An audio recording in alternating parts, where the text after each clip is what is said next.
তাহাজ্জুদ পড়ে ভোটকেন্দ্রে ভোটারদের উপস্থিত করবেন গাজীপুরে রনি। তাহাজ্জুদের নামাজ পড়ে আমাদের নেতা কি বলেছেন শুনেন নাই? তাহাজ্জুদের নামাজ পড়ে আমরা যেন ভোটারদেরকে উপস্থিত করি কেন্দ্রে।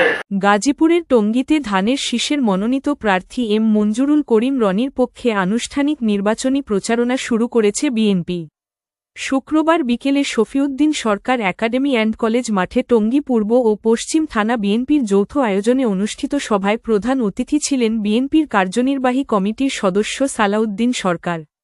প্রধান অতিথি তার বক্তব্যে দলমত নির্বিশেষে সবাইকে ঐক্যবদ্ধ হয়ে ধানের শীষকে বিজয়ী করার আহ্বান জানান। সভায় বক্তব্য দেন গাজীপুর ২ আসনে বিএনপির মনোনীত প্রার্থী এম মঞ্জুরুল করিম রনি। তিনি বলেন, শ্রমজীবী ও খেটে খাওয়া মানুষের জীবনমান উন্নয়নই তার প্রধান লক্ষ্য। নির্বাচিত হলে টঙ্গী ট্রাক স্ট্যান্ডসহ এলাকার উন্নয়ন বাস্তবায়ন করব।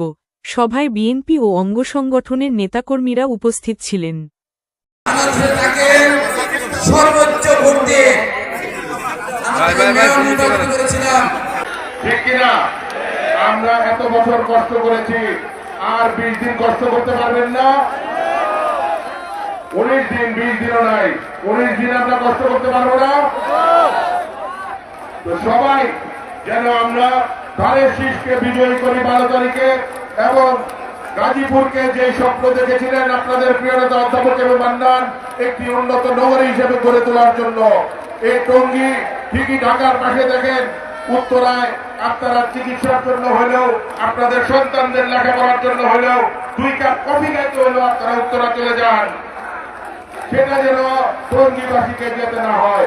টঙ্গীকে আমরা উন্নত করব ঢাকার মতো ইনশাআল্লাহ। আমাদের এখানে অনেক শ্রমিক ভাইরা আছেন। আমাদের এখানে যেমন ইজতেমা হয়, বিশ্ব ইজতেমা, টঙ্গীকে শুধু বাংলাদেশ না বিশ্বও চিনে এই বিশ্ব ইজতেমার কারণে।